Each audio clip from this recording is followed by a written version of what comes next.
Oke, kita mulai aja ya. Oke, bismillahirrahmanirrahim. Assalamualaikum warahmatullahi wabarakatuh. Terima kasih ya udah hadir di hari keempat ini ya, cukup melelahkan hari keempat. Juga terima kasih kepada dosen-dosen yang sudah, hadir ya hari ini, dosen-dosen muda. Jadi dosen-dosen yang hadir oh ya ini tolong ya diurut-urut terus ya ke teman-temannya supaya, hadir ya mahasiswa ya. Eee, jadi dosen-dosen yang hadir pada hari ini ya, mengirim poster dari kemarin, itu adalah dosen-dosen muda yang baru bergabung dengan TF, yang, secara aturan memang baru bisa menjadi pembimbing kedua gitu. Nah, meskipun begitu, eee, kita hari ini akan mendengarkan presentasi dari Bapak Ibu dosen muda ini.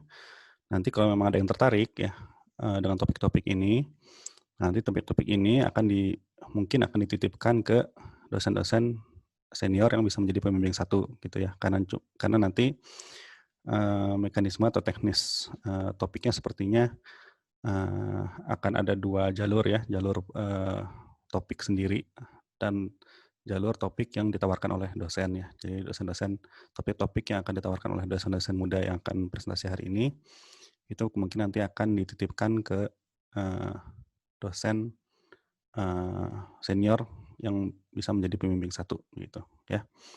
Oke, ini sambil menunggu teman-teman gabung ya, juga nanti pertanyaan tadinya kita hanya akan tanya jawab hari ini ya, cuma karena melihat, hanya sedikit gitu ya, jadi kita juga mungkin ada presentasi sambil menunggu, teman-teman punya pertanyaan gitu ya. Jadi nanti sambil presentasi silakan ya kalau ada pertanyaan langsung tulis di kolom chat ya, nanti saya bacakan pertanyaannya. Jadi nanti nggak usah nunggu sampai presentasi selesai, bisa langsung, menuliskan pertanyaannya di kolom chat. Nah, selain kolom chat juga nanti setelah selesai presentasi, masing-masing dosen juga ada tanya jawab yang, langsung ya, gitu. Oke. Nah, hari ini kita akan mendengarkan presentasi dari Pak Ganes, Pak Naren, Pak Iqbal, dan, saya sendiri ya. Nah, sebetulnya ada Pak Nanu sebetulnya satu lagi, cuma Pak Nanu sedang berhalangan karena ada acara. Oke, eee, saya persilakan yang pertama mungkin Pak Ganes, silakan Pak Ganes. Oke, terima kasih. Selamat pagi, Pak Haris, Bapak-Bapak, Ibu dosen lainnya, serta para teman-teman mahasiswa. Ini mungkin saya share screen dulu ya, sebentar. Oke, sudah terlihat ya? Saya harap sudah terlihat. Sudah. Oke, ya mungkin bagi yang sempat hadir ya di perkenalan lab CMD sekitar bulan lalu, Juli, mungkin sudah pernah melihat sedikit presentasi atau materi yang sedang saya kerjakan sekarang, seperti itu ya. Nah, mungkin ini saya ambil dari yang sudah saya pernah presentasikan ya, mungkin sekitar 2-3 minggu lalu, tapi mungkin akan saya singkat saja gitu ya. Nah, topik penelitian saya yang paling utama gitu ya, yang paling fokus sekarang tentang ini, jadi stability issues on high energy lithium ion battery cathode materials gitu ya. Jadi ya ini udah keyword semua ya tentang lithium ion battery. Saya fokus di material katodanya gitu ya. Dan terkhusus lagi saya fokus di isu kestabilan. Nama apa itu kestabilan nanti sembari presentasi akan saya coba jelaskan seperti itu. Oke, nah ini sedikit introduction aja ya. Jadi kita tahu lithium ion battery itu udah dipakai teknologinya sekitar mungkin 20 tahun ya. Jadi mungkin dari teman-teman teman-teman mahasiswa terutama ya. Mungkin yang punya HP dulu pas kecilnya HP 3310 gitu misalkan, generasi pertama Nokia itu udah pakai lithium ion battery. Nah, tapi sekarang problemnya adalah gimana caranya lithium ion battery ini di-push penggunaannya untuk teknologi yang skalanya lebih besar. Seperti misalkan yang di samping ini saya ambil contohnya mobil listrik ya, Tesla. Kepunyaannya Elon Musk. Nah, sekarang problemnya di sini. Gimana caranya kita leverage dari penggunaan electronic device yang kecil ke otomotif, seperti itu. Nah, problemnya apa gitu ya. Nah, problemnya memang ada beberapa gitu ya. Jadi kalau teman-teman mungkin membaca gitu ya di koran dalam mungkin 5 atau 6 tahun terakhir, biasanya isu makronya di seputar 2 hal ini. Jadi isu tentang keamanan dan tentang kapasitas baterai gitu ya. Kalau keamanan, ini saya ambil satu contoh kasus di koran ya, misalkan ini saya ambil dari The New York Times gitu, mungkin ada yang pernah dengar kasusnya. Samsung itu meretract ya, mengambil kembali, menarik produknya gitu di pasaran karena ada masalah gitu ya dengan lithium ion baterainya. Seperti itu. Nah, itu berhubungan dengan keamanan sebetulnya, keamanan dari si baterai. Nah, kemudian ada juga Boeing 787 Dreamliner gitu ya, itu grounded tahun 2013 karena apa? Karena ada baterai yang terbakar seperti itu. Nah, ini sebetulnya berhubungan dengan keamanan gitu ya. Jadi kita nggak mau ketika baterainya lagi kita pakai ini di HP ataupun di pesawat tiba-tiba dia terbakar. Nah, itu kan sangat berbahaya ya. Nah, yang kedua ada tentang capacity fading gitu. Jadi baterai itu punya kapasitas gitu ya, lithium ion battery punya kapasitas. Nah, kita mau umurnya itu panjang. Kita nggak mau dalam waktu 1-2 tahun baterai kita tiba-tiba menggembung dan nggak bisa dipakai gitu ya. Kita mau misalkan baterainya itu umurnya bisa 10, 20, 30 tahun itu dia tetap stabil gitu kapasitasnya. Nah, jadi sekarang isunya dua ini gitu ya, safety issue dan capacity fading. Nah, berangkat dari dua isu itu, sebelum kita masuk lebih jauh, mungkin saya coba sedikit menggambarkan ya cara kerja lithium ion battery gitu ya. Jadi ada dua apa namanya keyword penting. Yang pertama discharge dan charge. Nah, mungkin kalau yang sehari-hari kita yang paling sering kita pakai ini ya, charge. Kalau baterai kita udah habis, pinjem charger dong. Mau charging baterai nih, mau isi baterai gitu ya. Nah, itu biasanya yang sering kita pakai yang ini nih, istilah charge. Nah, temennya itu apa yang disebut dengan discharge. Nah, sebetulnya charge atau discharge ini simply adalah untuk menggambarkan ya sebetulnya skema transport gitu ya, atau lalu lintas dari si pembawa muatan sehingga baterai itu bisa bekerja. Nah, kalau ketika discharging berarti apa? Berarti kondisi ketika misalkan HP gitu ya atau mobil listrik kita sedang bekerja gitu. Nah, itu berarti apa? Litiumnya sedang bergerak gitu ya dari si apa namanya anoda gitu ya ke katoda gitu, sehingga ketika lithium ion bergerak dari anoda ke katoda dari sini ya ini pointernya nggak kelihatan ya, sebentar pakai pointer. Oke, ini dari anoda ke katoda lithium bergerak, nah elektronnya juga terdischarge gitu ya, sehingga terjadi arus listrik gitu. Nah, ini yang kemudian device-nya bisa bekerja gitu ya, device yang kita gunakan bekerja. Nah, ketika dalam kondisi sebaliknya atau charging gitu ya, ya prosesnya kebalikannya gitu. Jadi lithium ion gitu ya, lithium plus di sini kembali ke anodanya, kemudian terjadi aliran elektron ke arah sebaliknya gitu ya, ke arah anoda, sehingga baterai kita terisi kembali gitu. Nah, itu prosesnya seperti itu gitu ya pada kondisi lithium ion battery. Nah, kalau kita lihat di sini komponennya ada 3 ya, komponen utama gitu ya. Satu di sini ada anoda, ada elektrolit, dan ada katoda gitu di sini ya. Kemudian ya jelas di sini biasanya ada current collector gitu ya, entah itu aluminium atau copper foil gitu dan sebagainya. Tapi secara umum komponen utamanya ini. Jadi ada anoda, biasanya dia dari graphite ya atau carbonaceous material, atau ada juga yang pakai silikon biasanya ya. Kalau katoda biasanya dia ada macam-macam tuh, ada oxide, olivine, spinel, taforite. Nah, ini nama-nama struktur sebetulnya dan nama-nama material. Kalian bisa Google gitu ya nanti kalau ada yang penasaran. Intinya material-materialnya ini gitu yang dipakai. Nah, elektrolit biasanya yang paling umum itu liquid gitu ya. Yang liquid di sini sebagai apa? Medium gitu ya. Medium si lithiumnya bekerja gitu, seperti itu. Nah, dari ketiga komponen ini memang fokus di penelitian saya lebih banyak di katoda. Nah, kenapa di katoda? Nah, ini bisa dilihat di sini gitu ya. Jadi di sini itu adalah energy density-nya atau specific capacity ya disebutnya. Untuk katoda, material-material katoda gitu ya. Nah, ini gambaran material-material katoda. Nah, ini potensialnya, tentang kerja potensial dari baterai gitu ya. Nah, kalau di sini apa? Di sini untuk anoda. Nah, kita bisa lihat bahwa dari perbandingan energy density di sini ya, ini namanya accessible energy density gitu ya. Nah, kita lihat nih, kalau yang material anoda tuh bisa sampai besar ya. Bisa sampai 1000, 2000 atau lebih lah dari misalkan 200 atau 300 mAh per gram. Nah, ini satuan energy density-nya. Tapi kalau katoda kita lihat cuma sampai berapa? 250 maksimal. Nah, kenapa ada rentang ini, ada batas ini? Nah, karena ini berhubungan dengan batas kestabilan si material. Nah, sekilas kita bisa lihat di sini bahwa apa? Yang menjadi performance gitu ya, dominan performance limiting elemennya siapa? Si katodanya gitu. Maka dari itu saya fokus gitu ya melakukan penelitian pada kestabilan material katoda seperti itu. Nah ini beberapa isu penting ya di apa yang berhubungan dengan kestabilan katoda pada level material gitu ya. Misalkan ada transformasi fasa gitu ya, yang tadinya dia berupa material berlapis gitu ya, atau bahasa Inggrisnya layered materials gitu ya. Nah ini oxide-nya misalkan, nah ini lithiumnya gitu ya. Nah seiring kalau misalkan baterainya kita charging, discharging terus, kita cycle, dia akan ada perubahan fasa. Nah perubahan fasa ini yang menyebabkan baterai kita tuh biasanya apa? Hilang kapasitasnya seiring berjalannya waktu. Gitu.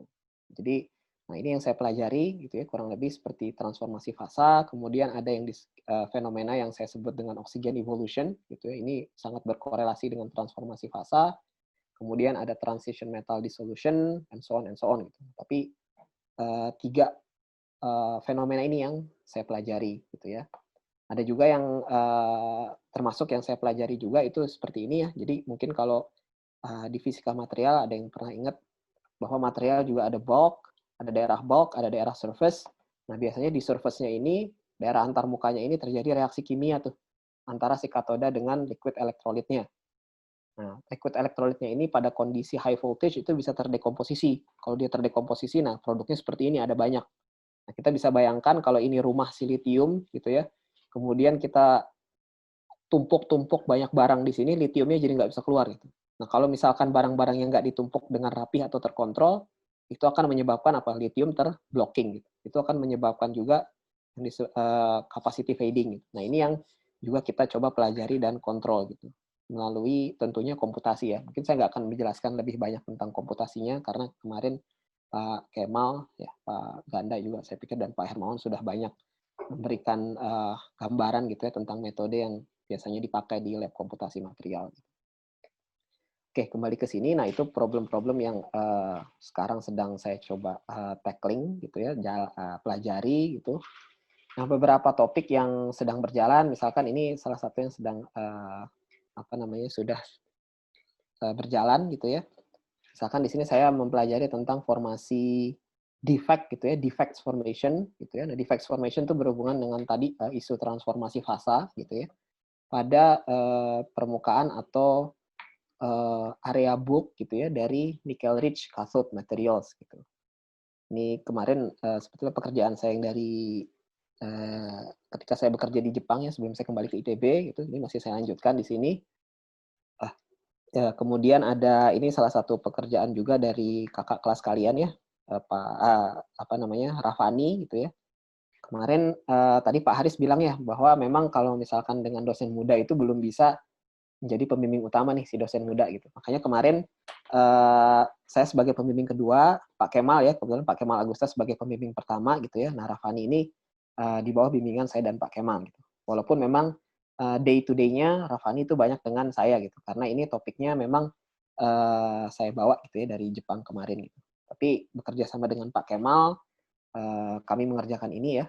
Contohnya di sini migrasi logam transisi itu berhubungan juga gitu ya dengan transformasi fasa dari material katoda baterai gitu ya. Nah, oh ya ini topik TA ya, topik tugas akhir. Rafaninya juga sudah lulus gitu ya. Sekarang juga masih membantu saya gitu sebagai research assistant gitu ya. Sambil mungkin dia mau melanjutkan sekolah sepertinya. Nah, ini juga salah satu ongoing topik gitu ya. Jadi lithium diffusion in oxide gitu. Nah, jadi salah satu cara untuk melindungi gitu ya, melindungi katoda itu dengan memberikan coating gitu. Nah, tapi yang kita pelajari sekarang coating-nya ini tuh juga harus memberikan jalan gitu ya atau bisa melewatkan litium secara baik gitu. Litiumnya bisa berdifusi dengan baik di material coating-nya gitu. Nah, itu kita juga pelajari gitu. Salah satu yang sudah misalkan menjadi topik tugas akhir itu kakak kelas kalian ya yang sekarang di Trieste di Italia itu Putri ya, Putri dan satu lagi saya lupa Febri sekarang kerja ya kalau nggak salah di Jepang. Mereka topik tugas akhirnya tentang ini ya, lithium diffusivity in potential coating materials di zinc oxide. Nah, yang sekarang sedang saya kerjakan dibantu dengan Rafa juga yaitu difusi lithium di cherry oxide. Gitu ya. Nah, yang terakhir ini yang mungkin sudah publish gitu ya. Salah satu yang sudah publish ini pekerjaan saya kemarin juga gitu ya sebagai co-author gitu di Jepang itu tentang liquid electrolyte decomposition on high energy cathode and coating materials gitu ya. Nah, kalau yang electrolyte decomposition di high energy cathode itu yang sudah dikerjakan itu di lithium nickel mangan oxide ya. Mungkin kalian bisa cek gitu ya publikasinya, ini judulnya. Nah, yang sekarang sedang berjalan itu electrolyte decomposition mechanism on cobalt free lithium nickel oxide. Ini kebetulan topik kerjasama dengan salah satu grup di MIT itu ya. Sedang berjalan, sedang kami kerjakan di lab gitu. Dan yang terakhir ini juga sedang ditulis ya manuskripnya, mudah-mudahan bisa disubmit dalam waktu dekat ke jurnal ya, ke jurnal internasional. Ini salah satu topik tugas akhir kakak kelas kalian juga ya, tadi yang sudah saya sebut, Febri dan Putri, gitu ya. Yaitu ethylene karbonat ya, liquid electrolyte decomposition di zinc oxide gitu ya, di material coating. Yaitu sebagai gambaran ya topik-topik yang sedang kami kerjakan di lab CMD tentang baterai gitu ya. Kalau teknik memang masih seputar ini, jadi first principles density functional theory atau DFT calculations dan first principles molecular dynamics simulations.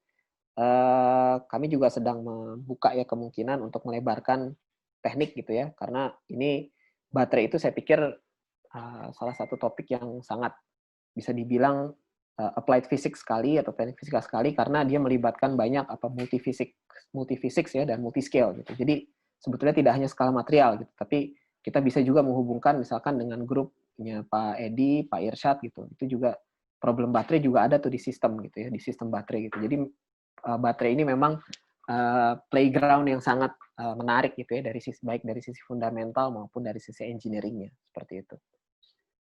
Mungkin itu aja dari saya. Kalau silahkan kalau mungkin ada pertanyaan, baik itu mau disampaikan secara langsung atau nanti mau secara japri ke saya via email misalkan. Ya, terima kasih Pak Haris. Ya, terima kasih Pak Ganes. Ini ada satu pertanyaan dari Krisna di kolom chat.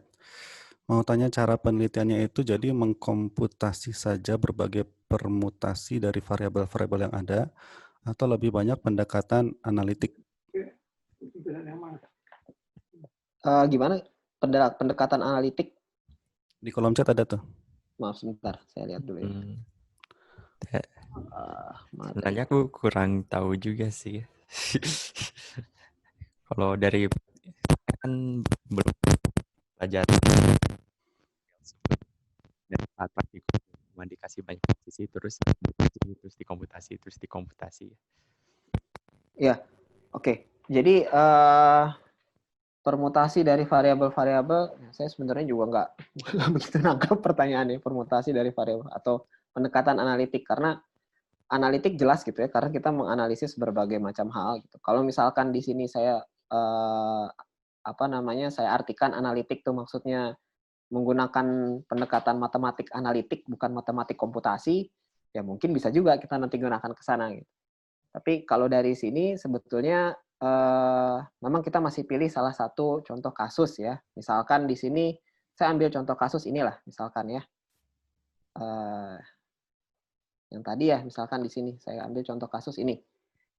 Nah, ini sebetulnya mungkin butuh 5 menit sendiri untuk menerangkan gitu ya, tapi intinya misalkan di sini saya ambil contoh kalau bisa dibilang variabel ya, variabel yang mau saya pelajari misalkan fenomena yang mau saya pelajari apa? Misalkan di sini tentang transformasi fasa gitu ya. Nah, transformasi fasa itu sebetulnya apa? Transformasi fasa misalkan saya ambil contoh di sini ya. Ini layered material ketika material si baterainya masih dalam kondisi perfect gitu ya, atau pristine disebutnya di sini. Ini layered oxide-nya, ini lithiumnya. Gitu. Nah, kalau misalkan di sini saya charge baterainya, di sini saya sebut half charge gitu ya.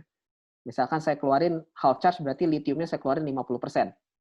Nah, nanti akan ada perubahan gitu di surface. Nah, ini surface ya, daerah surface berubah dia dari layered ke struktur yang namanya spinel. D ini disordered ya maksudnya, atau berubah ke yang namanya rock salt. Gitu.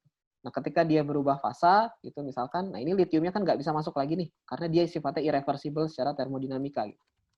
Nah, kita tahu fenomenanya, tapi sekarang kita nggak tahu mekanismenya itu seperti apa yang mendrive gitu sebetulnya perubahan dari fasa ini. Nah, ini yang misalkan secara komputasi kita coba pelajari, kita hitung bariernya. Nah, kalau di sini tapi misalkan sebelum hitung, nah ini misalkan seperti ini, yang Rafa lakukan itu persis seperti itu. Jadi kita mau menghitung misalkan barrier dari perpindahan logam transisi dari tempatnya ke tempat litium, gitu ya. Itu sebetulnya sejatinya transformasi fase 1 seperti itu gitu, mulainya. Jadi ada migrasi metal transisi gitu. Dia berubah tempat gitu ya, sehingga menyebabkan secara kalau misalkan dia banyak gitu ya, secara statistik dia akan merubah fasa gitu, seperti itu. Nah, itu yang kita hitung di sini. Gitu. Jadi kalau dibilang di sini misalkan mengkomputasi saja berbagai permutasi dari variabel-variabel, kalau saya tidak salah mengartikan, iya, bisa kita katakan seperti itu. Tapi kita harus satu-satu nih di sini ngitungnya gitu. Jadi variabelnya apa yang mau kita pelajari. Nah, dari variabel satu-satu itu, fenomena fisik satu-satu, baru nanti kita mencoba untuk memberikan kesimpulan yang sifatnya holistik, gitu, seperti itu. Tapi ya, yang kita pelajari satu-satu dulu, permutasi dari variabel-variabel yang mungkin kalau benar saya artikan seperti itu. Ya, mudah-mudahan menjawab. Oke, aku tidak terlalu mengerti. Oke, ada yang lain yang bertanya? Silakan.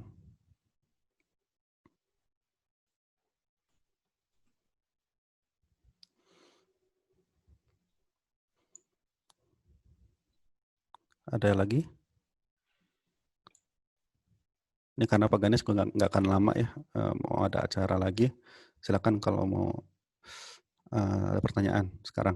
Wih. Atau nanti ya bisa via email ya Pak Ganes ya. Iya, nggak apa-apa. Oke. Oke, terima kasih sekali lagi Pak Ganes. Ya, terima kasih banyak. Oke, berikutnya adalah Pak Naren. Pak Naren ada nggak ya? Oh ya, ada.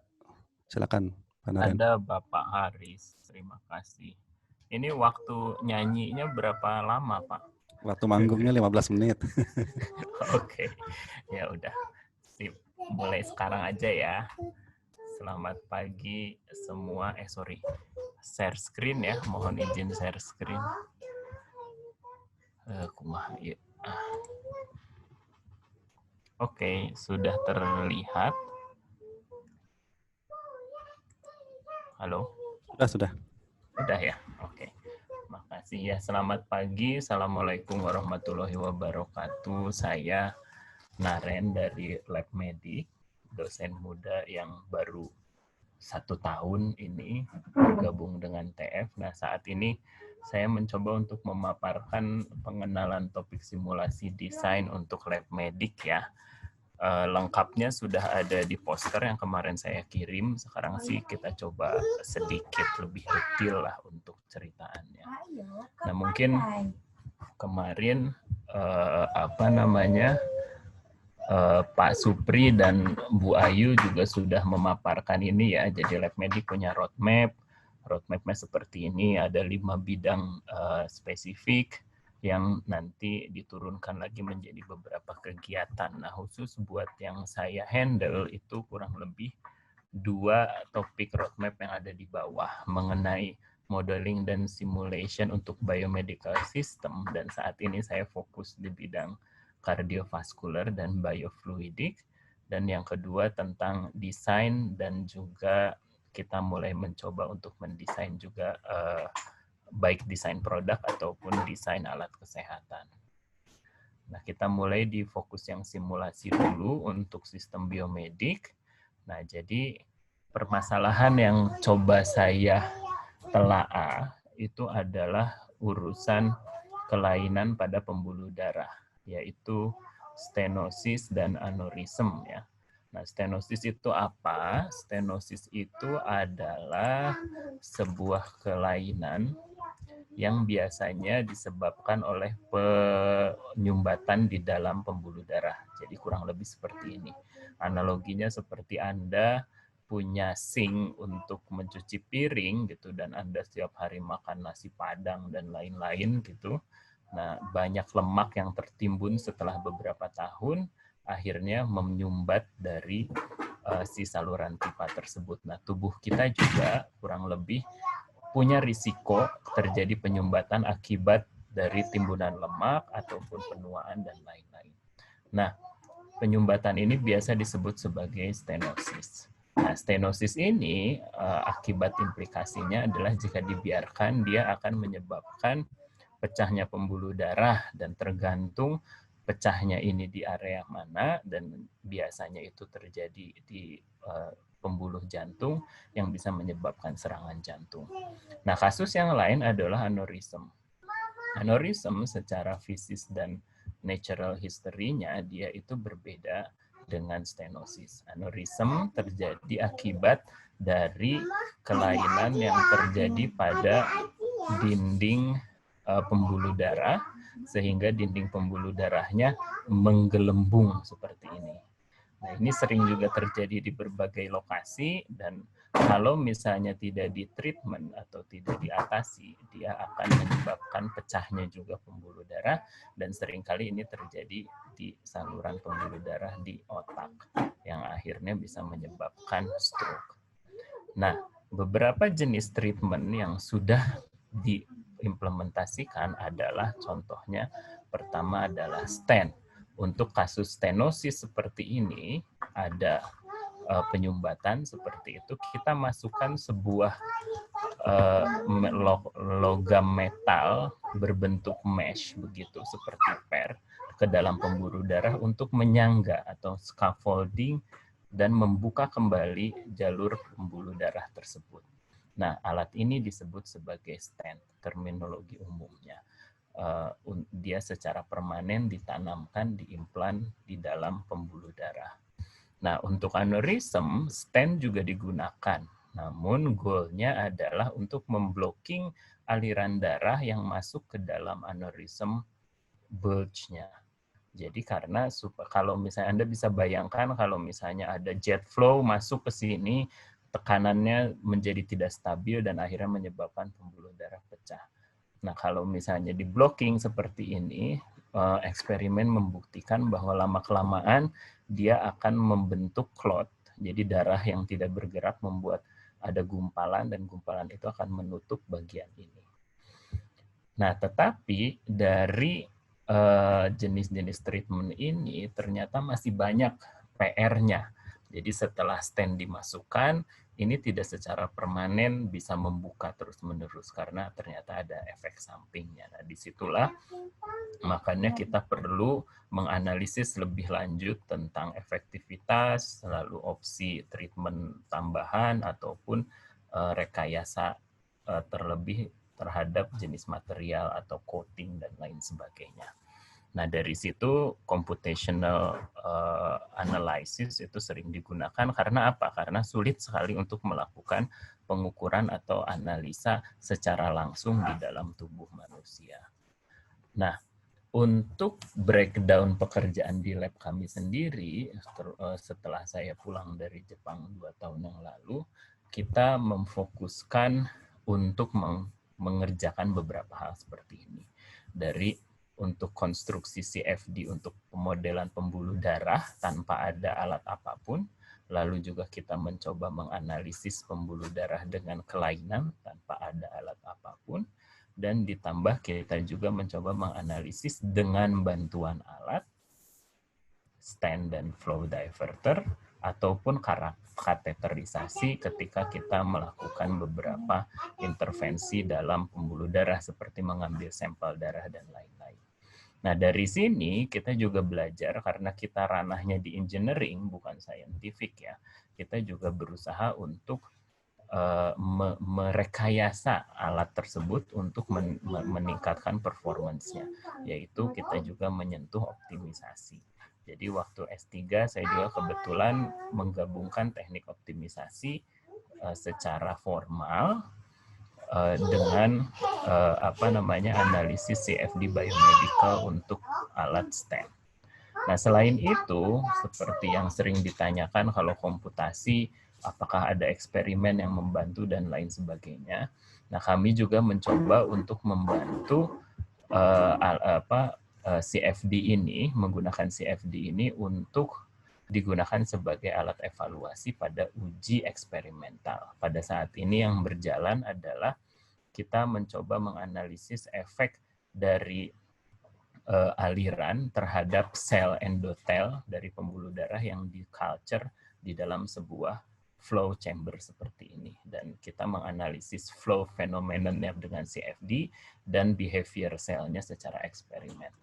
Nah, selain itu nanti di tahun-tahun berikutnya, karena kita butuh waktu untuk ini juga dan membangun kerjasama, saya pun menargetkan kita ingin mencoba menggunakan atau mengembangkan model dari pembuluh darah sendiri, yaitu berbentuk seperti model silikon atau PVA. Nanti mungkin saya harus bekerja sama dan belajar dari orang-orang material. Dan selanjutnya tentunya kita punya mimpi untuk bisa memproduksi stand sendiri begitu, walaupun entah dalam 5 atau 10 tahun yang akan datang.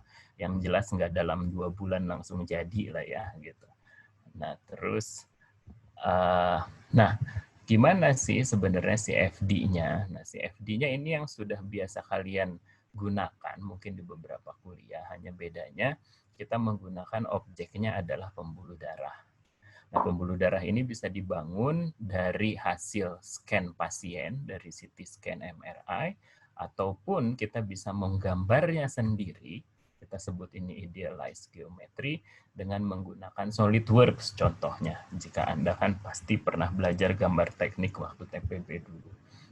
Nah, sesudah itu kita gunakan software opsi untuk meshing dan lain sebagainya, solver. Dan solver saya tidak fanatik terhadap satu solver, dan saya berprinsip kita harus menggunakan solver yang halal gitu ya. Jadi license-nya kita punya, gunakan apa yang ada, karena ataupun sebisanya open source, nanti akan terus dikembangkan.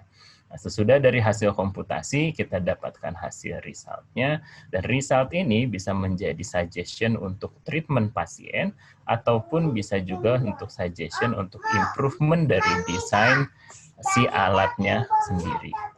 Nah, ini kurang lebih hasil yang pernah saya lakukan dulu, ini aneurism, dianalisis geometri, flow condition dan juga wall shear stress-nya, dan kita coba menganalisis bagaimana kondisinya.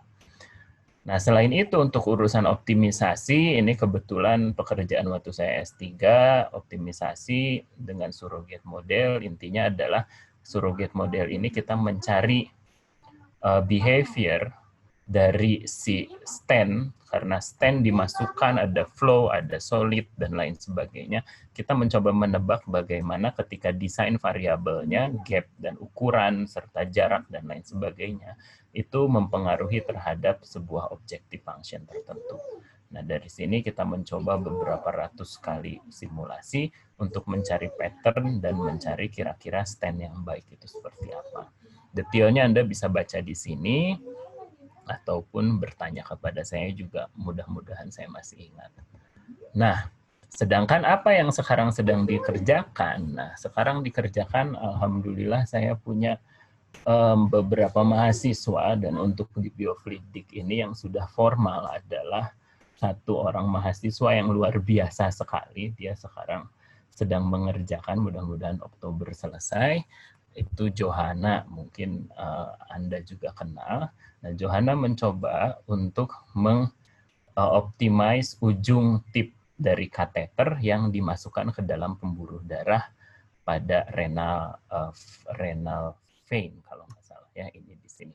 Nah, gunanya apa? Ini sebenarnya muncul kasus dari kolaborator kita, seorang dokter di Sendai, karena ketika mengambil sampel darah, ternyata ada beberapa masalah ketika mau ditarik sampel darahnya, ternyata si ujungnya itu menutup. Nah, Johanna mencoba menggunakan beberapa modifikasi di ujung ini, lalu disimulasikan, dan nanti pada mulai dari beberapa minggu yang lalu, beliau sudah mencoba untuk mengoptimisasi. Nah, mungkin bulan depan mudah-mudahan bisa kolokium, dan kalau Anda penasaran bisa nonton kolokiumnya. Dan Johanna sekarang sudah sangat terampil menggunakan konsol, bahkan saya pun banyak belajar dari dia. Nah, yang kedua adalah yang magang. Nah, ini mahasiswa 2017 yang udah dari semester yang lalu pengen coba-coba magang. dan saya kasih kasus dari A, B, C, akhirnya kita coba untuk persoalan ini, yaitu memasang virtual, stand secara virtual. Nah, dengan cara Mass Spring Analogy Dynamic Mesh dengan program yang di-develop sendiri. Ini Bond ini luar biasa sekali dalam beberapa hari. Dari awal saya kasih paper dan sekarang dia sudah bisa mencoba membuat stand yang di-deploy seperti ini. Nah, manfaatnya apa? Manfaatnya sebenarnya virtual standing ini untuk prediksi terapi ataupun ketika kita mau membuat stand, karena kebetulan saya juga kemarin diajak oleh beberapa dokter di UI untuk pingin punya mimpi membuat stand nasional begitu. Jadi saya pikir kalau Bon pengen punya tantangan yang mungkin bakal bermanfaatnya jauh, ya coba dibuat. Dan ternyata dalam beberapa hari ya alhamdulillah saya punya beberapa mahasiswa yang sangat luar biasa sekarang membantu saya di sini. Ya mudah-mudahan dia tetap langsung TA terus ya sama saya. Saya selalu wanti-wanti harus diselesaikan begitu. Nah, selanjutnya ini yang urusan eksperimental. Saya masih bekerja bersama lab saya terdahulu, salah satu mahasiswa S3 di sana, urusan selnya, saya mencoba mengurusi CFD-nya. Dan kebetulan alhamdulillah dibantu juga oleh Tony yang sedang KP di lab medik, dan Tony juga membantu saya membuat geometri ini, dan kembali ya mahasiswa TF sekarang jago-jago ya, dalam 1-2 hari selesai semua beres. Nah ini alhamdulillah sekarang kita masih proceed untuk membuat CFD-nya. Nah ini soal sel dan biofluidik. Nah kurang lebih itu saja, mungkin topik-topik yang nanti ditawarkan bisa diturunkan dari sini yang utama. Nah ada fokus yang kedua itu tentang desain. Ini fokus sampingan tetapi juga cukup menarik begitu ya untuk saya kembangkan juga bersama Pak Supri. Di sini mengenai faktor manusia terhadap pengembangan sebuah alat atau produk dan juga alat kesehatan. Pak Naren, waktunya 1 menit lagi ya. Oke, jadi yang ini ransel intinya kita karakteristiknya kita ambil, lalu kita coba untuk menganalisis gerakannya. Nah ini sedang dikerjakan oleh 2 mahasiswa KP dan TA dan 1 tesis, dan bekerja sama dengan desain produk. Lalu yang masih rencana adalah ini untuk melindungi terapi dari infeksi pernafasan seperti itu, dan ini sedang dibuat alatnya, dan mungkin nanti saya juga perlu minta bantuan dari Pak Iqbal untuk membuat sensor untuk menganalisis dari buangan virulen dari ini. Nah, selanjutnya sedikit saja sneak peek tentang lab medik. Lab medik itu apa isinya? Dosennya Anda sudah tahu, kita punya peneliti 1, Dr. Hesti, baru lulus kemarin dan sekarang masih meneliti. Lalu kita punya beberapa kolaborator, kebanyakan di Jepang. Ini sahabat saya di penerbangan, ahli optimisasi. Lalu beberapa dokter dan juga dari ya sama-sama insinyur di IMERI FKUI, dan beliau-beliau kita berencana untuk membuat stand, dan juga yang sangat luar biasa itu Pak Andar, desain produk, yang membantu kami untuk membuat beberapa desain yang sangat luar biasa. Nah, pendanaan ada beberapa. Lalu untuk alumni, mungkin saya nggak tahu Pak Supri sudah cerita atau enggak, dan Bu Ayu, tetapi lab medik ini punya alumni yang menyebar kemana-mana dengan stream yang berbeda-beda, dan alumni yang sangat banyak, dan menyebar tidak hanya ke 1-2 negara, tetapi hampir di banyak negara maju.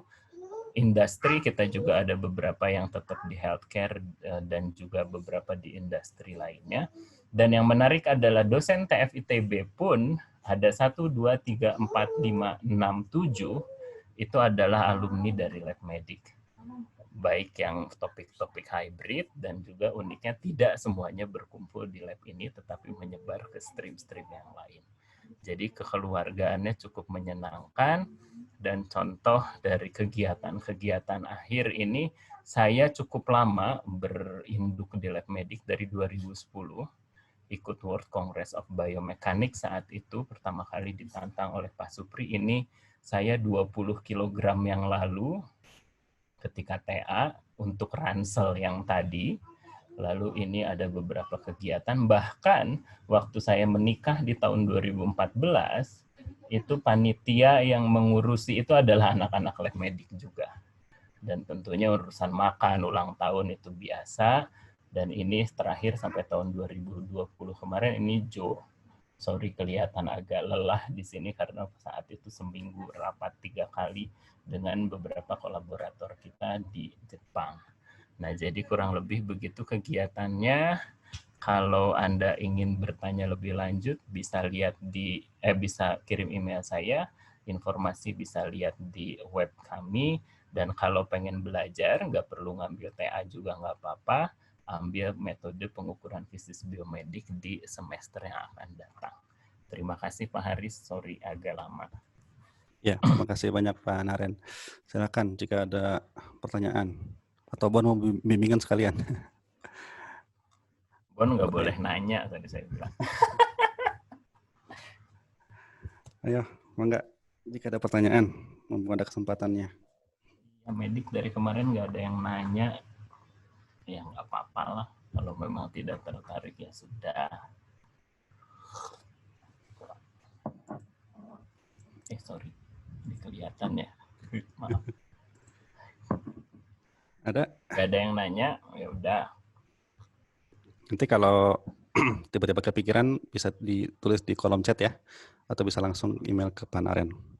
Iya, padahal udah bikin slide-nya niat banget nih, terus nggak ada yang nanya. Undung aja lah.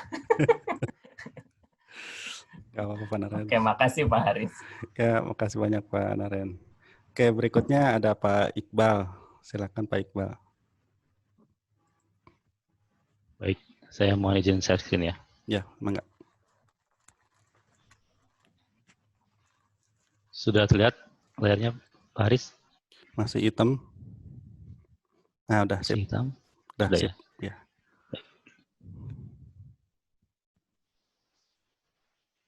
Baik, selamat pagi. Assalamualaikum warahmatullahi wabarakatuh.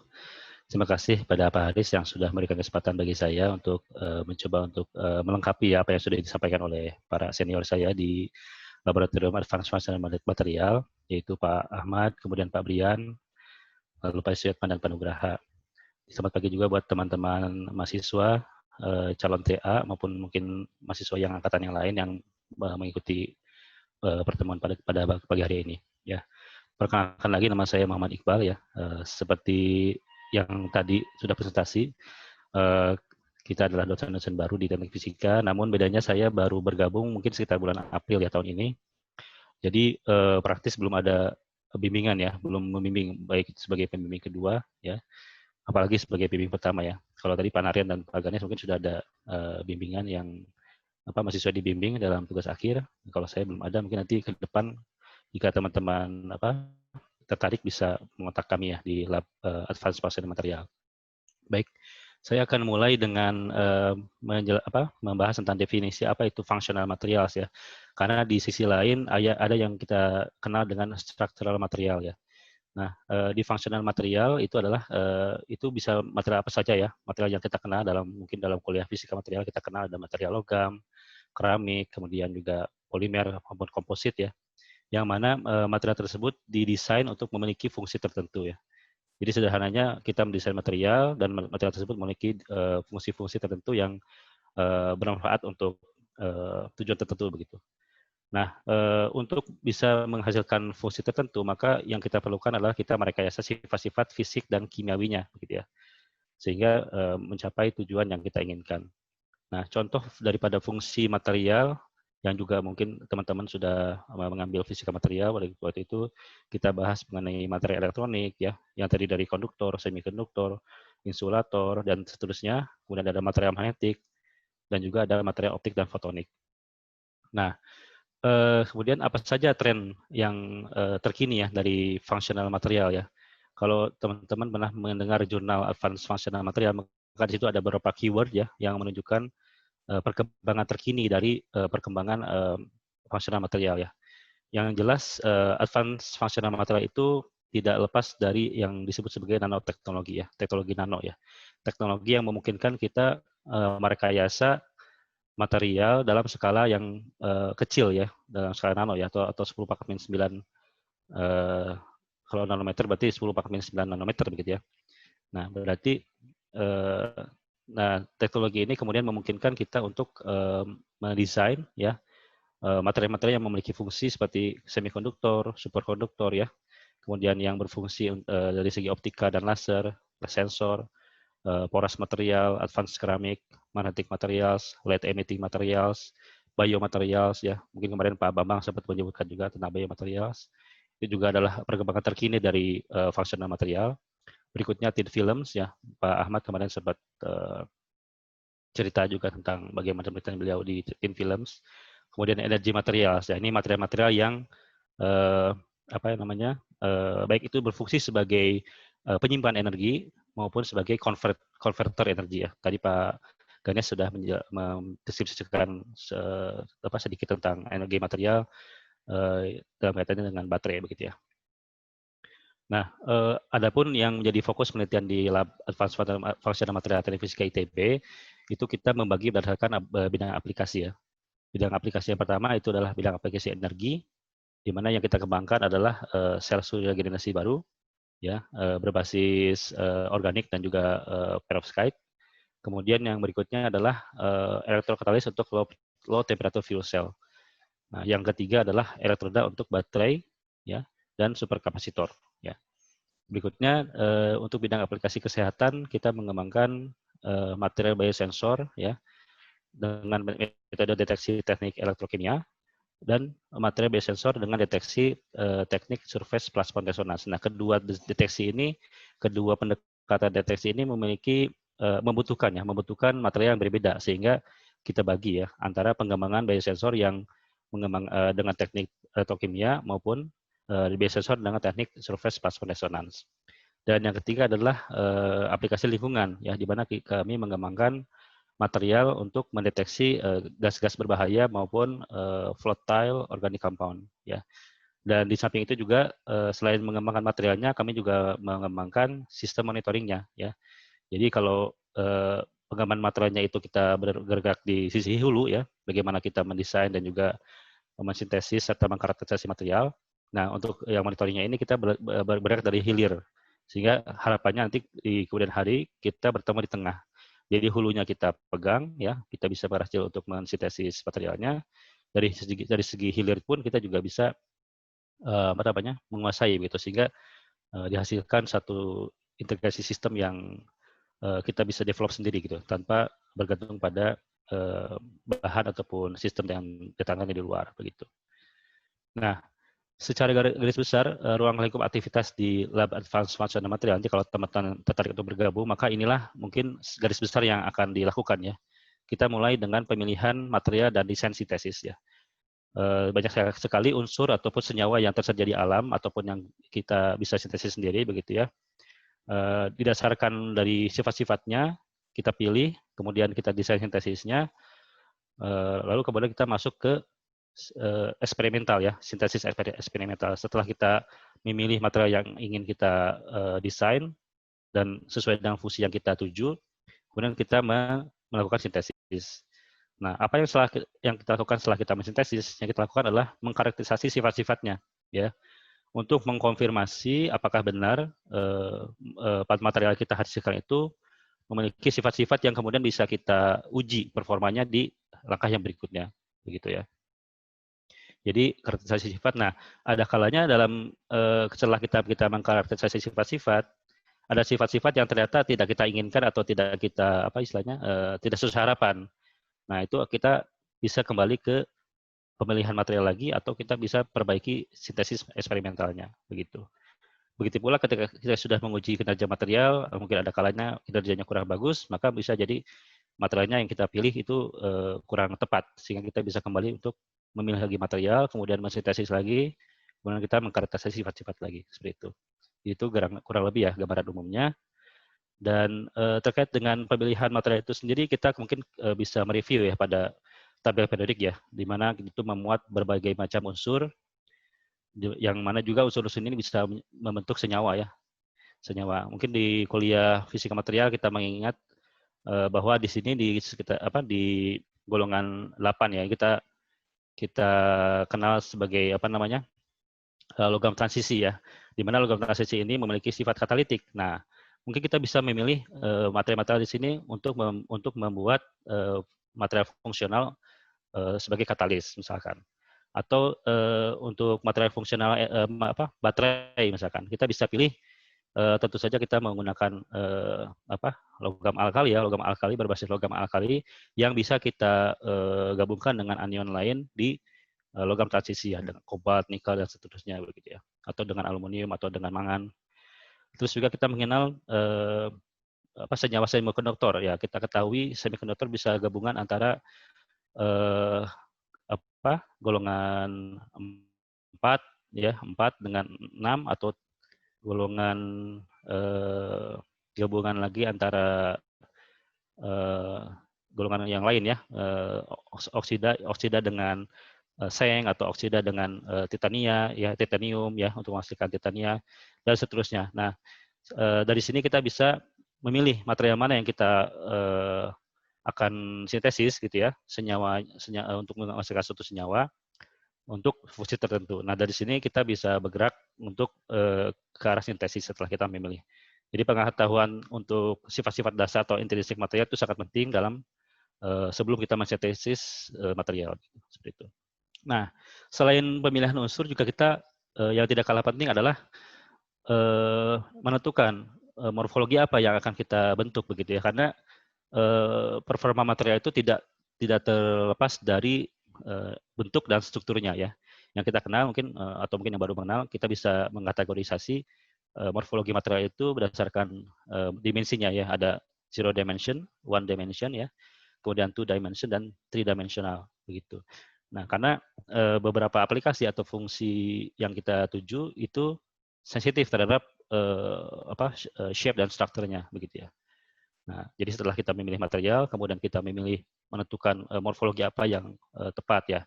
Sebagai contoh misalkan untuk sensor gas ya. Sensor gas itu setelah diteliti, kita baca literatur, ternyata yang diharapkan itu one dimensional. Maka kita melakukan desain sintesis untuk menghasilkan dimensi yang satu dimensi. Reagen apa yang dibutuhkan ya, selain material, starting materialnya, reagen apa yang dibutuhkan untuk bisa menghasilkan one dimensional structure seperti itu. Atau misalkan untuk katalisis membutuhkan banyak surface area ya, surface area. Mungkin kita bisa mempertimbangkan bentuk poros material begitu, poros material, atau untuk absorber, untuk gas storage misalkan. Kita membentukkan yang berbentuk poros material. Nah, kita lihat reagen apa yang kemudian bisa membentuk poros material seperti itu. Dan seterusnya ya, seperti itu.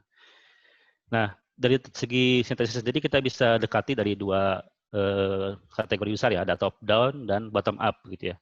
Nah, yang top down sendiri itu adalah kita starting materialnya adalah bulk ya, kemudian kita berikan perilaku fisik ya untuk bisa memperkecil ya ukuran dari bulk menjadi nanopartikel ya. Yang kita kenal ada dua teknik besar ya untuk top down ini. Pertama ada litografi ya, litografi itu terdiri dari masking dan patterning serta etching ya. Dan yang kedua adalah ball milling ya. Di ball milling ini kita berikan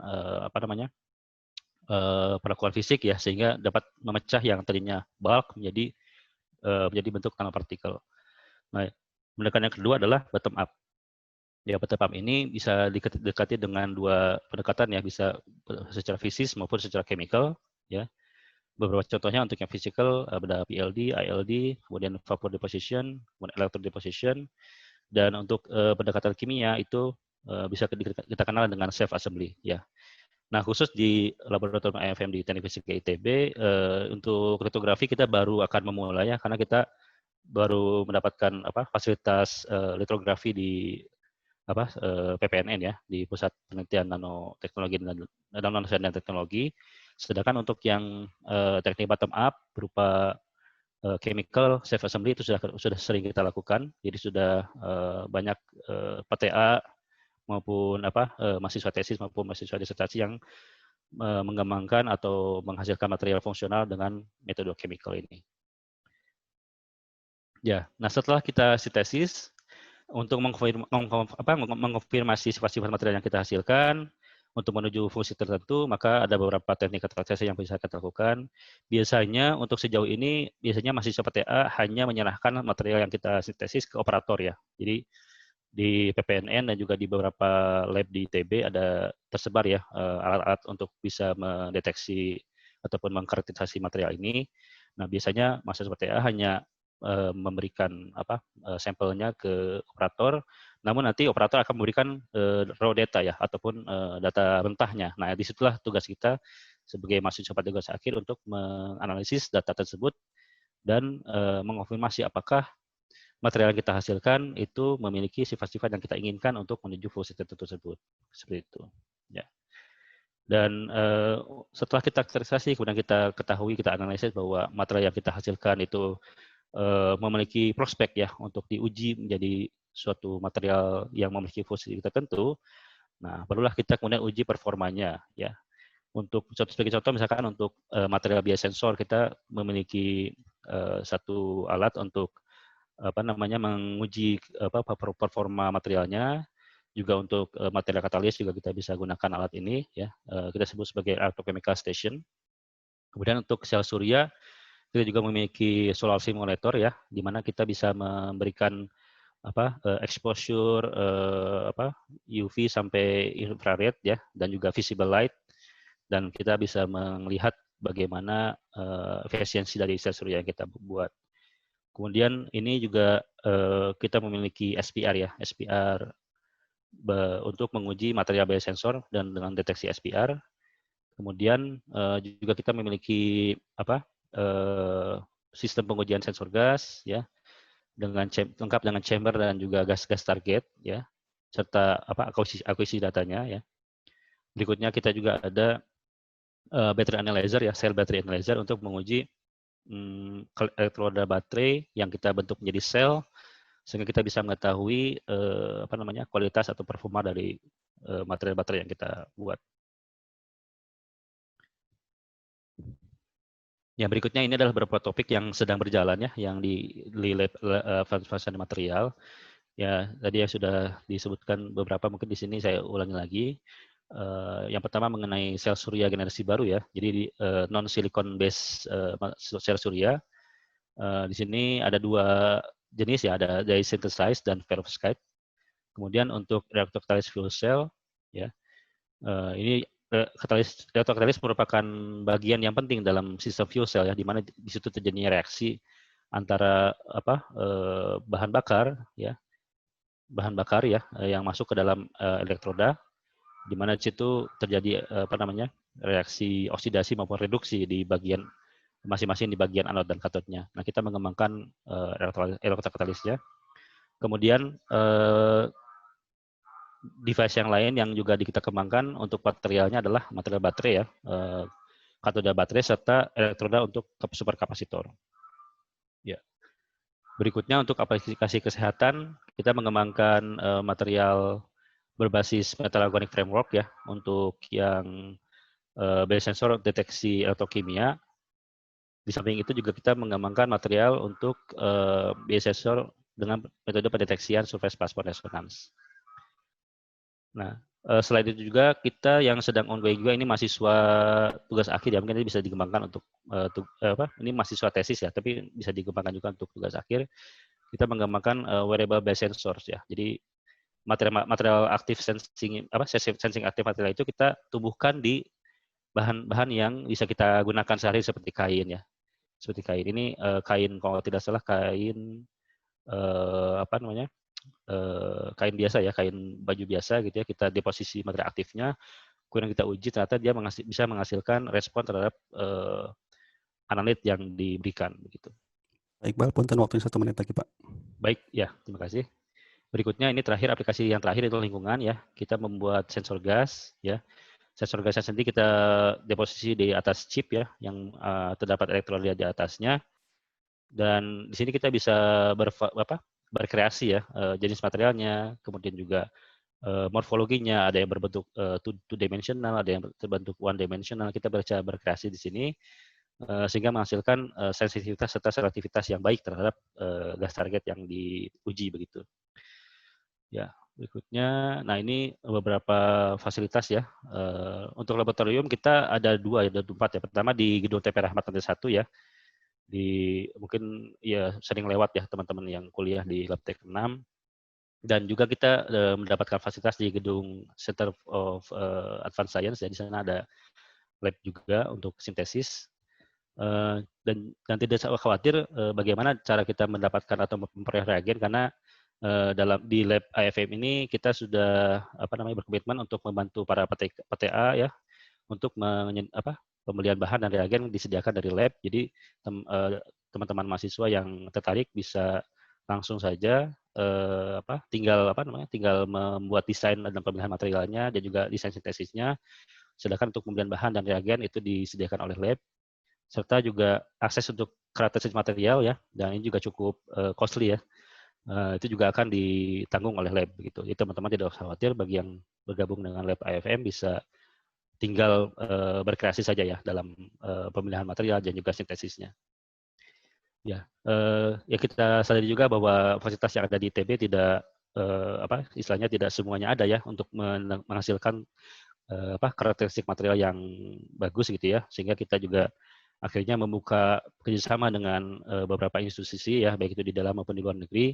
Ini hanya beberapa saja yang bisa ditampilkan.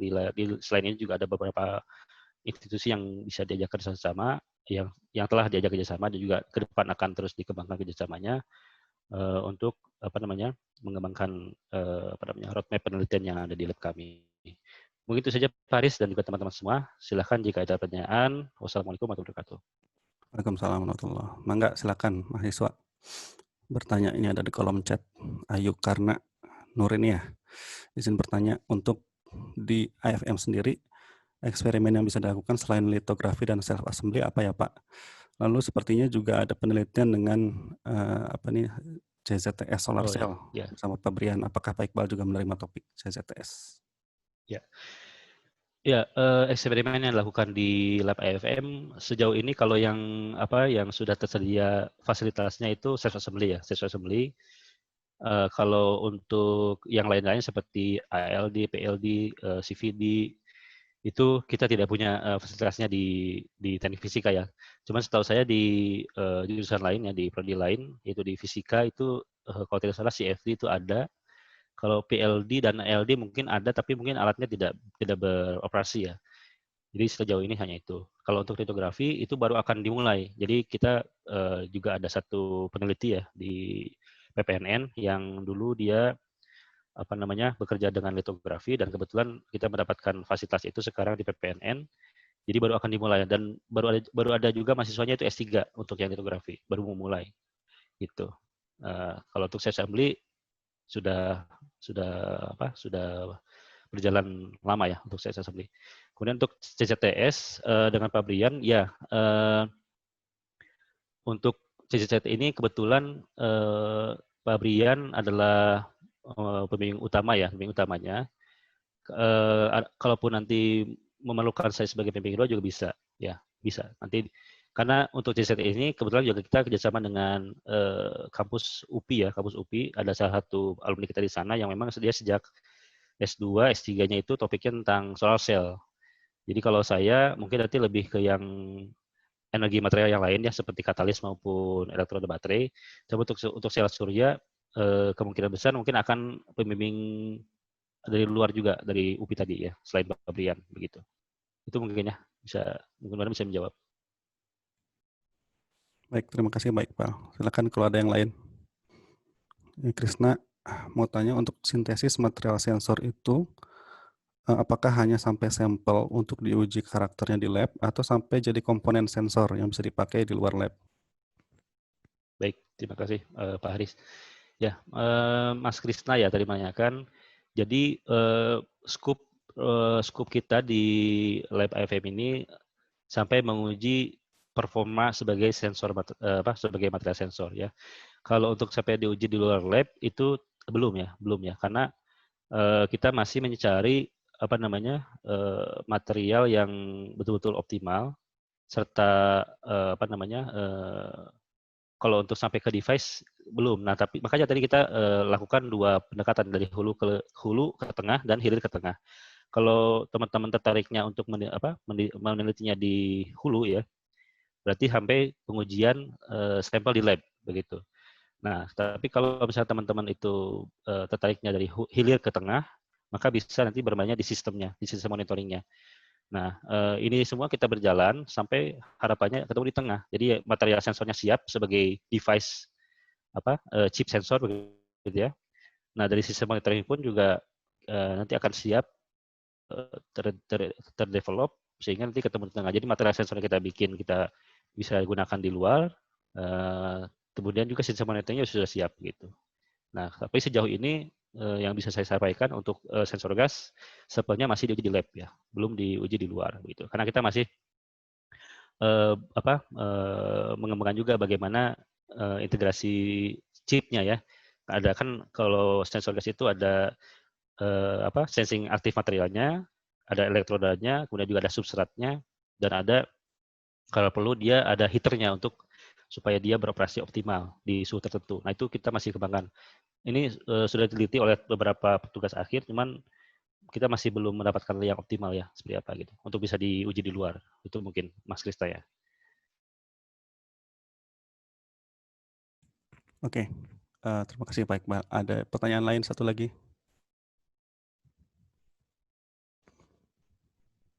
Oke. Mungkin nanti Pak Iqbal bisa share itu ya, alamat email jika ada mahasiswa yang ingin bertanya langsung ke Pak Iqbal. Oke, Baik, ya. kalau nggak ada pertanyaan lain, ini mungkin bagian saya sekarang ya, setelah 3 hari. Jadi moderator akhirnya dapat giliran manggung. Oke, sebentar ya, saya share screen dulu.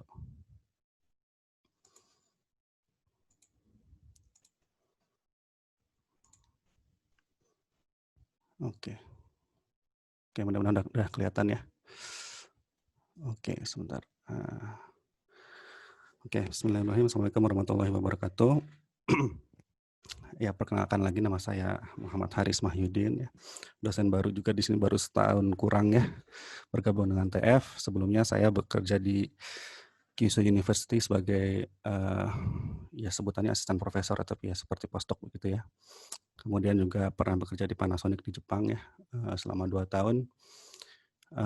Dan sini saya perkenalkan anggota lab ya, di lab CMD yang dipimpin oleh Pak Hermawan.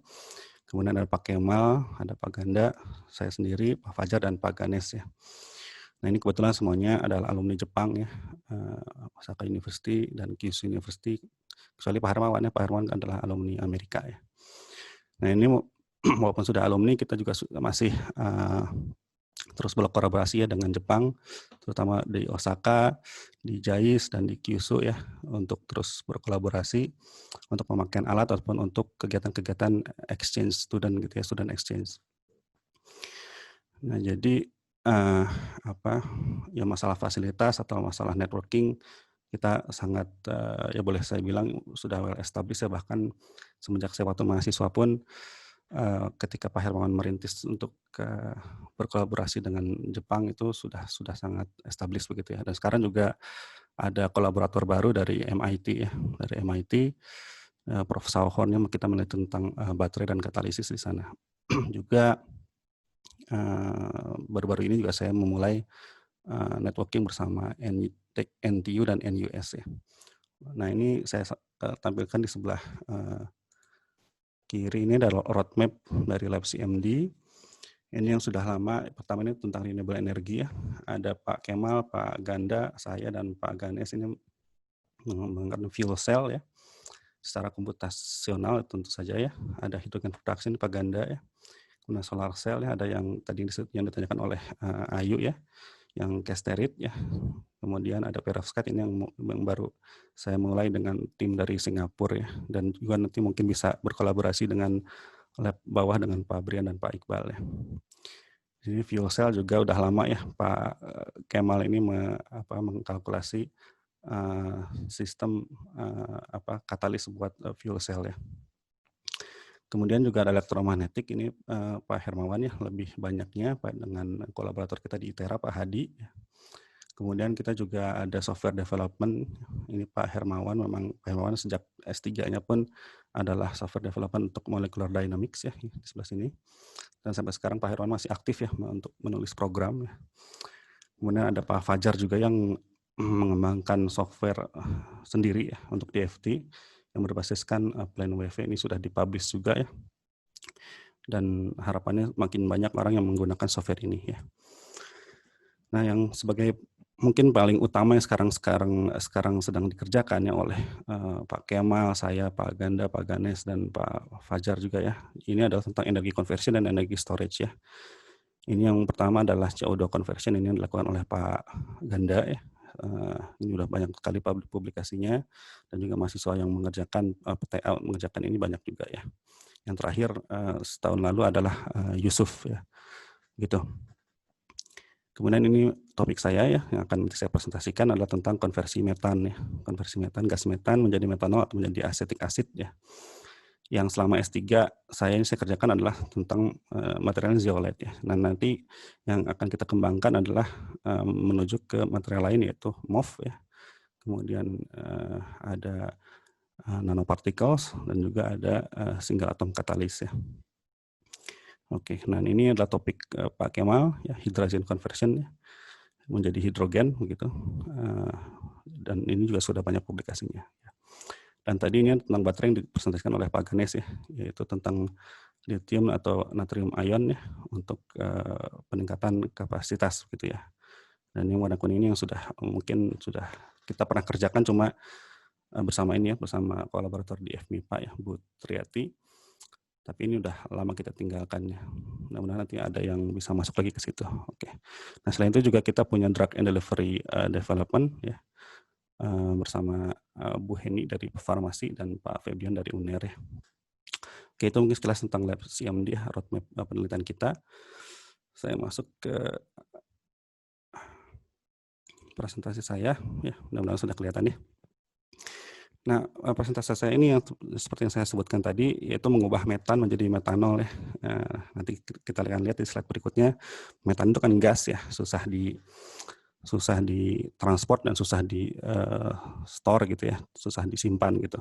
Makanya harus dirubah menjadi cair, ya contohnya adalah metanol gitu ya.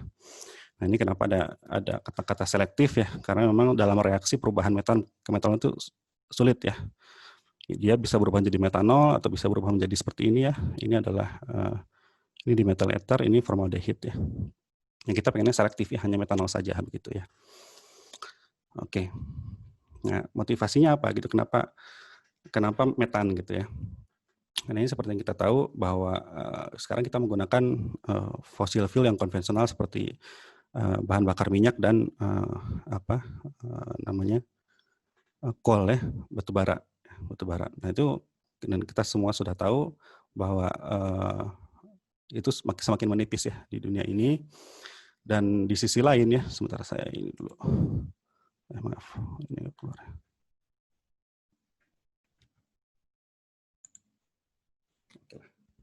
Oke, nah di sisi lain ya, ini kita juga kenal ya bahwa renewable energy sedang marak dikembangkan ya, mulai dari solar cell ya, wind turbine, dan sebagainya begitu. Cuma kan kita juga tahu ya bahwa teknologi tinggi ini secara harga masih sangat mahal ya. Jadi belum applicable lah untuk saat ini begitu ya. Karena selama BBM dan coal itu masih tersedia gitu ya, ini harganya akan sangat tidak reasonable ya untuk kebutuhan saat ini. Nah, makanya butuh ada transisi ya. Buat ada transisi dari konvensional ke renewable energies ini, yaitu natural gas ya. Natural gas ini adalah juga bagian dari fossil fuel, tapi yang istilahnya bukan konvensional ya. Tapi dia ketersediaan masih sangat banyak di dunia ini gitu ya. Berbeda dengan batubara dan BBM itu ya. Nah, ini makanya natural gas ini disebut sebagai a feasible transition to renewable energy sources gitu ya. Jadi ketersediaannya banyak. Nah, cuma permasalahannya gas itu susah ya digunakan secara langsung gitu ya. Kalau kan kita terbiasanya dengan bensin itu kan cair ya. Nah, gimana caranya supaya metan atau gas alam ini menjadi cair ya. Jadi tinggal kalau kita punya SPBU kan udah banyak nih. SPBU kita tinggal pakai udah ada gitu ya. Nggak perlu kita bikin infrastruktur baru untuk menampung gas gitu ya. Nah, ini tadi motivasi udah saya sebutkan ya. Jadi metan itu banyak ya tersedia di gas alam, ya, tapi gas itu memang susah untuk disimpan dan ditransport ya. Nah, di lain pihak ya metanol itu dia cair ya, gampang disimpan dan ditransport ya. Dan dia juga bisa digunakan secara langsung sebagai bahan bakar ya, ataupun sebagai aditif terhadap BBM yang ada sekarang begitu ya. Dan juga metanol juga bisa digunakan sebagai bahan bakar fuel cell ya. Kalau yang konvensional kan bahan bakarnya kan hidrogen ya. Kalau ini menggunakan metanol gitu. Nah, ini ada beberapa step ya. Nah, ini yang kita harapkan adalah yang direct ya, bukan yang two step, karena yang two step ini mahal ya. Kita reaksinya pengen yang direct seperti ini. Nah, ini motivasi lain adalah metanol ekonomi ya. Jadi kalau sekarang kan semua harga bahan pokok itu kan ditentukan dengan harga BBM ya. Jadi BBM ekonomi gitu ya. Sekarang nanti semasa transisi itu pengennya adalah metanol ekonomi. Jadi semua bahan-bahan pokok itu diatur dengan harga metanol gitu ya. Nah, ini metanol bisa dibuat dari berbagai macam sumber ya. Ada dari CO2, ini topiknya Pak Ganda ya. Kemudian juga bisa dari metan, ini topik saya ya, gitu. Oke. Nah, ini butuh katalis ya buat mengubah metan menjadi metanol ya. Ini metan ya, ini yang CH4 ini metan. Ini metan. Ini energi ikatnya tadinya 104 kilokalori per mol ya, besar gitu. Tapi setelah menggunakan katalis ini ordernya hanya di bawah 20 kilokalori per mol gitu. Jadi lebih rendah gitu ya. Jadi katalis di situ perannya sangat penting gitu ya. Nah, ini beberapa masalah yang bisa kita kerjakan ya dalam TA ya, ataupun tesis dan disertasi gitu ya. Jadi ada permasalahannya itu ada permasalahan oksidan ya. Jadi oksidan yang sekarang dipakai itu secara eksperimen ada O2, N2O, dan H2O2 gitu. Tapi N2 dan H2O ini kan sangat mahal dan terutama ini hidrogen peroksida ini sangat berbahaya ya gitu. Kita pengennya menggunakan oksigen, tapi oksigen tuh walaupun ketersediaannya banyak tapi sulit untuk dipecah ya. Ikatan double bond ini sulit untuk dipecah begitu ya. Kita butuh katalis lagi yang baik begitu ya. Nah, itu yang ingin kita cari ya, katalis apa yang cocok untuk ini gitu ya. Nah, selain katalis yang cocok untuk oksidan, juga katalisnya harus cocok untuk membelah CH4 ya. Jadi CH4 ini salah satu ikatan CH-nya putus gitu ya, kemudian dimasukin O ya, O yang dapat dari sini gitu. Kemudian menjadi metanol gitu ya. Nah, ini yang jadi masalah adalah bagaimana reaksi mekanismenya gitu ya. Faktor-faktor apa aja gitu yang mempengaruhi reaktivitas terhadap metan ya. Sehingga nanti kita bisa desain gitu ya, dari pengetahuan yang ada ini kita bisa mendesain katalis seperti apa sih yang sebetulnya yang paling cocok untuk reaksi ini gitu ya. Gitu.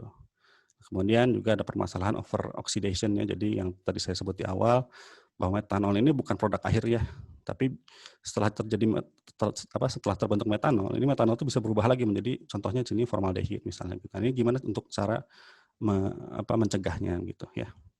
Kita butuhkan lagi teknik-teknik supaya ini bisa tidak terjadi begitu ya. Nah, sebetulnya apa yang kita kerjakan secara komputasi ya. Jadi mungkin banyak yang belum samar-samar begitu ya, yang dikalkulasi itu apa begitu ya. Nah, di sini saya menggunakan 3 atau 4 software utama ya. Jadi yang namanya software kita menggunakan yang namanya komputasi kita menggunakan software ya. Tadi sama seperti yang dijelaskan oleh Pak Naren ya. Kalau Pak Naren menggunakan CFD ya, Computational Fluid Dynamics Method gitu ya. Kalau kita menggunakan DFT ya, Density Functional Theory Method gitu ya. Nah, tapi pada prinsipnya sama ya, kita menggunakan software gitu ya untuk memecahkan suatu permasalahan ya. Jadi di sini pertama saya menggunakan software yang namanya Virtual Nanolab ya untuk menggambar ya, tapi bukan menggambar estetika ya, tapi menggambar desain ya. Desain bagaimana suatu material gitu. Di sini ada metan gitu ya. Ini adalah poras material ya, zeolit. Kemudian ada situs aktifnya di sini gitu ya. Nah, setelah kita desain, kemudian kita masukkan ke software utamanya ya, entah FAST atau Quantum Espresso gitu ya. Kita masukkan ke komputer ya. ke sistem, di running gitu ya, di running, kemudian keluar hasilnya ya. Hasilnya itu yang utama adalah energi ya, energi, kemudian ada struktur elektronik ya, dan juga ada ini ya, ada geometri yang paling optimum ya. Jadi setelah kita desain itu kan terus dihitung, nanti keluar ya, bentuknya ini tuh benar nggak seperti ini gitu ya. Apakah metan ini betul ada di sini gitu ya, atau mungkin nanti setelah hasil kalkulasi itu metan mungkin ada di atas ini gitu ya. Itu nanti akan dihitung oleh software FAST dan Quantum Espresso ini gitu. Dan hasilnya bisa kita visualisasi menggunakan Vesta contohnya di sini ya, atau nanti berupa grafik-grafik ya yang bisa diplot menggunakan GNU-plot atau Excel gitu ya. Itu yang kita analisis ya. Jadi sama seperti di CFD gitu ya, yang namanya CFD itu kan bagian dari FEM ya, Finite Element Method ya. Itu kita bisa tahu finite element methodnya, kita bisa belajar gitu dengan detail gitu, apa metode FEM ini gitu ya. Atau kita juga bisa tanpa tahu detail tentang FEM ini, kita juga bisa menggunakan software-nya saja gitu ya. Gitu. Tapi yang paling penting ya dalam untuk level S1 gitu ya. Walaupun kita hanya tahu cara menggunakan software-nya saja gitu ya, tapi yang paling penting adalah analisis hasilnya begitu ya. Analisis hasilnya itu kita harus bisa menganalisis apa yang menjadi permasalahan, apa yang menjadi tujuan, nah itu kita analisa apakah tercapai atau tidak gitu ya. Jadi pentingnya lulusan S1 itu di situ ya. Menyelesaikan permasalahan, kemudian menganalisis secara fisis ya, karena kita adalah jurusan teknik fisika ya, untuk mengetahui apa jawaban dari permasalahan yang ada gitu ya. Nah, secara real apa sih yang dihasilkan dari hasil komputasi ini ya? Contohnya ini ya, ini adalah energi diagram ya. Jadi ini satu persatu begitu ya, dihitung gitu ya, dihitung, kemudian diplot energinya berapa gitu ya. Nah ini akan menjadi energi diagram suatu reaksi ya. Ini reaksi asalnya metan, kemudian menjadi metil radikal, kemudian jadi metanol di sini ya. Ini energi dihitung ya. Ada barrier berapa begitu. Nanti kita komparasi dengan hasil eksperimen apakah cocok atau tidak gitu ya. Kalau cocok ya berarti kita bisa menjelaskan sesuatu gitu ya. Ini juga adalah salah satu topik yang bisa saya tawarkan, tapi ini saya rencanakan buat topik tesis S2 ya. Ini tentang MOF ya, Metal Organic Framework. Saya juga mungkin bisa bekerjasama dengan Pak Brian dan Pak Iqbal ya, mengenai MOF ini untuk berbagai macam reaksi ya. Salah satunya adalah reaksi metan ke metanol ini ya. Kemudian topik untuk S3 yang sedang berjalan ya dengan Bu Hasna tentang nanopartikel ya. Nah mungkin untuk topik TA yang cocok adalah ini ya, adalah single atom katalis. Ini mungkin akan saya tawarkan jika ada yang berminat ya. Ini metan ke metanol juga, tapi menggunakan SAC ya. Jadi semua ada satu metal di sini gitu ya. Di sini satu metal di sini ya. Di sini juga satu metal di sini begitu ya. Ini kita lihat bagaimana reaksi mekanismenya, apakah dia bisa merubah metan menjadi metanol gitu ya. Dan apakah metanol itu masih bisa terus terubah begitu ya. Oke, ini kalau saya lanjutin terus ini bisa lama sekali ya. Cuma ini contoh-contoh ya. Selain energi diagram juga bisa menjelaskan ya mekanisme reaksi begitu ya. Kemudian bisa menjelaskan fenomena yang ada di eksperimen ya. Contohnya ini ya di eksperimen yang warna biru ini ya. Yang warna merah ini eksperimen ya. Kita komputasi ini hasil kalkulasi warna biru ini ternyata cocok ya. Dan ini bisa memberikan banyak penjelasan ya. Karena nggak semua yang terjadi di ranah nyata eksperimen itu bisa dijelaskan secara gamblang ya, secara jelas gitu ya. Nah, hanya teori gitu, hanya komputasi yang bisa memberikan penjelasan. Oke, mungkin sampai di situ aja ya penjelasan dari saya. Silakan jika ada yang ingin bertanya, enggak. Nah, udah ada chat 2. Oh, bukan. Oke. Ada yang bertanya enggak? Silakan.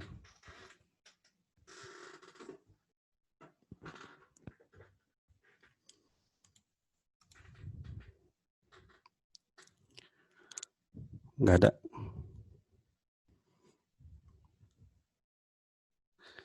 Atau ingin bertanya ke Pak Iqbal, ke Pak Naren lagi juga mangga, silakan ya. Atau ke yang lain mangga. Di sini ada Pak Rizky juga, ada siapa lagi ya? Ada Pak Ganda ya.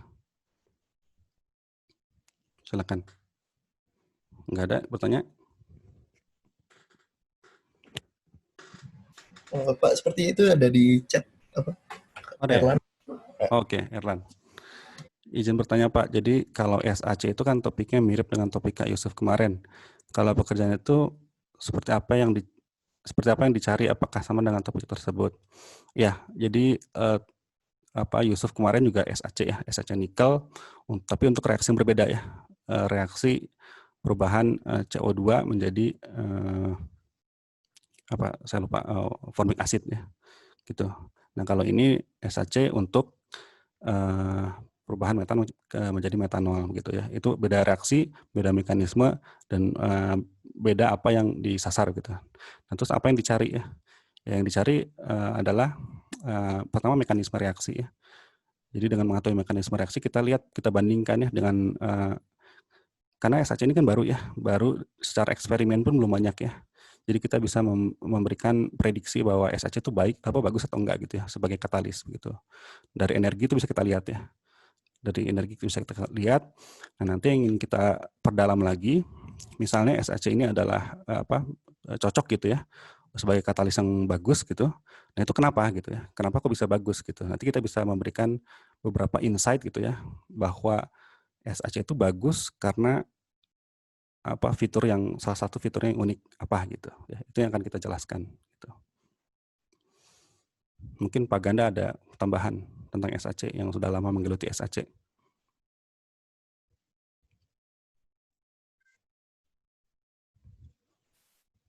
Kedengeran, Riz? Suara saya? Kedengeran. Silakan Pak Ganda. SAC, bisa lihat slide-nya nggak? Saya baru lihat lagi. Slide-nya sebentar. Saya share screen lagi ya. SAC yang buat metanol ya? Iya. Mana ya? Ini. Oh ini, oh iya tadi kan di presentasi Pak Haris itu ada tentang ada 4 problem kan ya di masalah konversi metan jadi metanol ini. Salah satunya adalah penggunaan N2O ya. Jadi dia harus ada N2O dulu baru dicampur dengan metanol gitu ya. Dengan metan. Nah, karena untuk ngebelah oksigen dari N2O itu mudah gitu. Sedangkan kalau ngebelah oksigen kan sulit kata Pak Haris ya. Nah, SAC ini dia punya kelebihan materialnya, dia gampang membelah oksigen gitu. Kita udah beberapa punya desain SAC dari tahun 2017 dulu yang gampang membelah oksigen dan oksigennya gampang dilepas juga setelah dibelah. Ini kita pengen lihat dengan properti seperti itu kalau diaplikasikan ke mekanisme konversi CH4 metan ke metanol ini apakah dia bakal lebih mudah gitu. Kalau dia tetap mudah juga reaksinya, maka kita beruntung. Jadi kalau buat produksi metanol dari metan itu kita nggak perlu pakai N2O karena mahal. Kita bisa pakai langsung oksigen saja karena oksigen lebih gampang dibelah di SAC. Kita tinggal lihat profil konversi dari CH4 si metan ketemu oksigen tuh gampang juga nggak kayak di zeolitnya Pak Haris. Gitu aja sih sebenarnya goalnya itu. Tapi feeling saya mungkin bagus ya karena dia nggak terlalu susah gitu kalau sudah ada oksigen radikalnya tuh. Gitu Pak Haris. Ya, terima kasih Pak Ganda. Oke, mudah-mudahan menjawab ya Erlan. Jika tertarik dengan topik ini mangga ya. Insya Allah ini menarik ya untuk SAC ini karena masih baru ya topik di dunia ini, di dunia SAC. Oke, yang lain ada pertanyaan? Oke, kalau nggak ada pertanyaan, ini saya infokan sedikit ya mengenai mekanisme TA1 nanti ya. Jadi seperti yang sudah saya infokan di beberapa minggu yang lalu ya saat pertemuan dengan dosen Wali. Jadi untuk pindah stream itu boleh ya.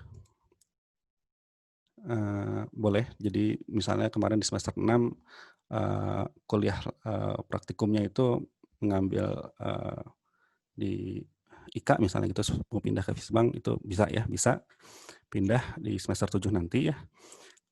Dengan sebelumnya berkonsultasi dulu dengan calon dosen pembimbingnya apakah boleh atau tidak gitu ya, karena banyak pertimbangan juga ya, karena topik-topiknya mungkin terlalu berat gitu ya kalau belum mengambil kuliah atau praktikum yang di semester 6 itu gitu. Nanti pertimbangannya ada di dosen pembimbingnya begitu ya. Jadi saat ini apa jadi komunikasi dulu dengan calon dosen pembimbing ya. Walaupun nanti sebenarnya nanti begitu masuk ke perkuliahan tanggal 24 Agustus itu kita akan mulai input ke sistem itu ya, TATF ya. Jadi nanti mahasiswa bisa mempropos suatu topik TA ya dari idenya sendiri begitu. Nanti juga dari dosen akan memberikan topik-topik yang ada gitu ya. Jadi dua jalur gitu ya. Nah nanti kalian memilih gitu ya, memilih apa dari topik yang sudah disediakan oleh dosen atau memilih topik yang sudah diajukan oleh sendiri ya. Tapi nanti juga ada mekanisme topik yang diajukan sendiri itu apakah dosen yang calon dosen itu bersedia atau enggak gitu ya. Nah, kalau calon dosen yang bersedia itu bisa diambil. Tapi kalau calon dosen pembimbingnya tidak bersedia itu nanti tidak akan tampil lagi di sistem gitu ya. Nanti yang saat ini masih sementara kita godok gitu, kita pikirkan dulu ya sebelum nanti kita rilis lagi yang finalnya ya. Tapi kira-kira seperti itu. Ini ada pertanyaan lagi dari Krisna. Aku sebenarnya penasaran di poster Pak Haris ada soal pernah kerja desain alat untuk produksi wafer silikon. Tapi di TA nggak ada ya. Ya jadi di poster yang saya kirim kemarin itu kerjaan saya waktu saya di Panasonic ya. Jadi di Panasonic masih di tim komputasi juga ya. Tapi bukan material design ya, tapi computer aided engineering ya. Jadi menggunakan teknik FEM yang tadi seperti Panaren ya. Jadi finite element method, menggunakan software juga ANSYS namanya ya untuk produksi wafer silikon ya untuk solar cell waktu itu ya. Jadi solar cell itu yang masih silikon base ya. Kita memproduksi alat untuk membuat wafer silikonnya gitu ya menggunakan software ya. Jadi tapi di TA jelas nggak ada ya karena kepakarannya memang di sini untuk CFD mungkin untuk FEM ya itu mungkin hanya Panaren ya. Panaren menggunakan FEM konsol ya dan juga mungkin Pak Iwan ya gitu. Tapi kalau untuk yang persis seperti ini nggak ada ya untuk ITF.